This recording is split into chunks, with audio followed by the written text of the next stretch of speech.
Memory. Memory is the retention of information over a period of time. You must have heard the names of Julius Caesar, Sir Isaac Newton, Napoleon Bonaparte, and many more. What is common in them? उनके पास brilliant memory थी. ज़रूरी नहीं है कि सबके पास same memory हो, सबकी memory capacity same हो, मगर the good news is कि सब कोई अपनी memory को train कर सकते हैं उस level तक पहुंचने के लिए. So in this video मैं आपके सामने कुछ tricks बताऊंगा जो कि आप अगर use करें तो अपनी memory को आप enhance कर सकते हैं. Our memory is like a cupboard. So अगर आप unnecessary चीज़ें cupboard में भरते जाएंगे तो कभी ना कभी cupboard का दरवाज़ा टूट जाएगा. Similarly, unnecessary चीज़ों को अगर आप अपने brain में fit करते चले जाएंगे जिनकी ज़रूरत नहीं है आपको अपनी life में, तो कभी ना कभी आपका brain भी जवाब दे जाएगा. So unnecessary चीज़ों को दिमाग से निकालिए और सिर्फ ज़रूरत वाली चीज़ों को दिमाग में रखिए. Second example, आपका डेस्कटॉप कंप्यूटर है. अगर आप उसके डेस्कटॉप पे unnecessary फाइल्स सेव करते चले जाएंगे तो उसकी जो स्पीड है वो स्लो हो जाएगी. सो इसीलिए unnecessary फाइल्स को वहाँ से डिलीट करिए, डेस्कटॉप को क्लीन रखिए एंड हेंस अपने कंप्यूटर को तेज़ बनाइए.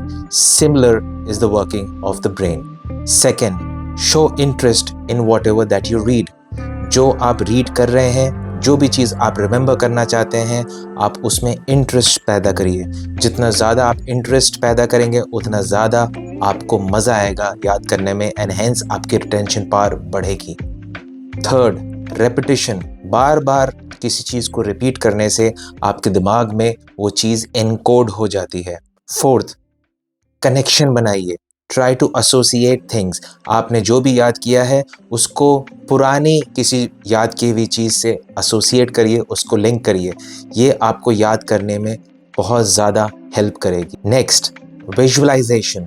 विजुअलाइजेशन, जो भी आप पढ़ रहे हैं उसको आप विजुअलाइज करिए अपने दिमाग में, तो ये आपके दिमाग में एक पिक्चर बन जाएगा जिसके वजह से आप कि एक फोटोग्राफिक मेमोरी बनेगी जो कि बहुत ज़्यादा हेल्पफुल होती है आपकी मेमोरी को एक्सपैंड करने के लिए, आपको रिटेन करने में हेल्प करती है जो भी चीज़ आप पढ़ते हैं.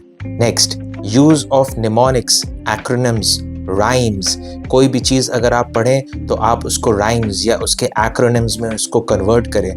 सो बहुत सारे ऐसे एक्रोनिम्स मिल जाएंगे गाने के फॉर्म में जो आपको हेल्प करते हैं किसी भी चीज़ को याद करने में. Next is chunking. Breaking down of large informations into small pieces. बड़ी इंफॉर्मेशन अगर आपके पास है तो आपको उसको रिटेन करने में बहुत टाइम लगेगा और उसी इंफॉर्मेशन को अगर आप स्मॉल चंक्स में डिवाइड कर देंगे तो आपके लिए काम आसान हो जाएगा और आपकी मेमोरी बढ़ेगी और आपके दिमाग पे लेस लोड पड़ेगा. Next is organisation. जो भी आप चीज़ें याद कर रहे हैं उसको ऑर्गेनाइज करिए, उनको एक स्पेसिफिक कैटेगरीज में प्लेस करिए. वो आपको हेल्प करेगा कैटेगरी वाइज चीज़ों को याद करने में. नेक्स्ट है एक्टिव रिकॉलिंग. बुक पढ़ते वक्त हम बगैर सोचे समझे बुक को बस पढ़ते चले आते हैं. नहीं, ऐसा नहीं करना है. हमें थोड़ा देर में पॉज करना है और हमें ये सोचना है कि हमने अभी जो पैराग्राफ में पढ़ा वो क्या पढ़ा.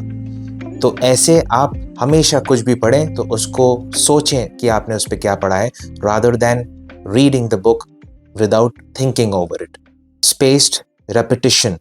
इसका मतलब होता है कि हर कुछ इंटरवल बाद, हर कुछ दिन बाद आप फिर से जो आपने पहले दिन वो चीज़ पढ़ी है उसको रिवाइज करते जाएं.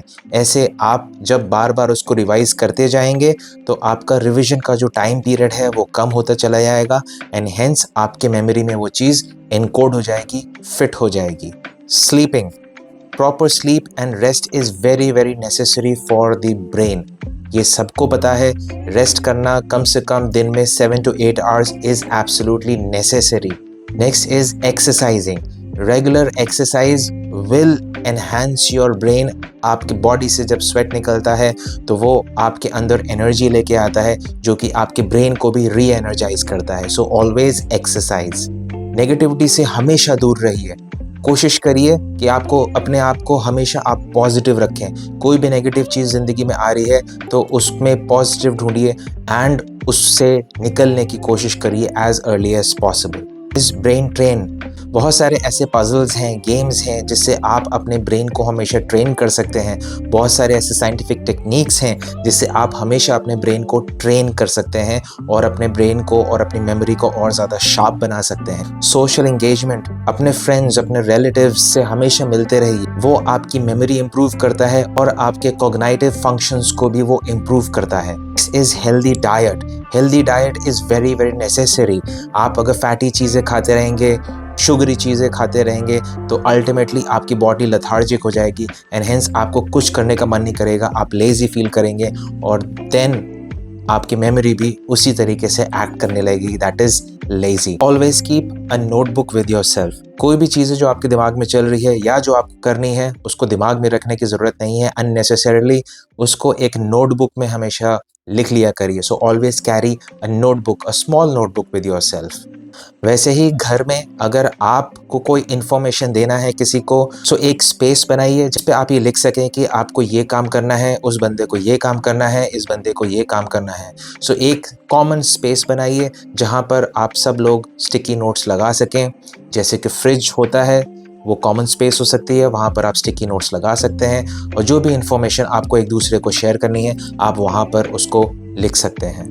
Next is undivided attention. कभी भी पढ़ते वक्त आपका अटेंशन पढ़ाई में होना चाहिए या जो भी चीज़ आप पढ़ रहे हैं उस पे होना चाहिए, ताकि आपका पूरा जो ब्रेन है वो एक चीज़ पे फोकस है। ये आपकी मेमोरी को हमेशा इन्हांस करता है। सो जो भी पॉइंट्स हमने आज डिस्कस किए, उन पॉइंट्स को डिटेल में जानने के लिए एंड मेमोरी को और कैसे शार्प आप बना सकते हैं उसको और जानने के लिए kindly subscribe and wait for the next video.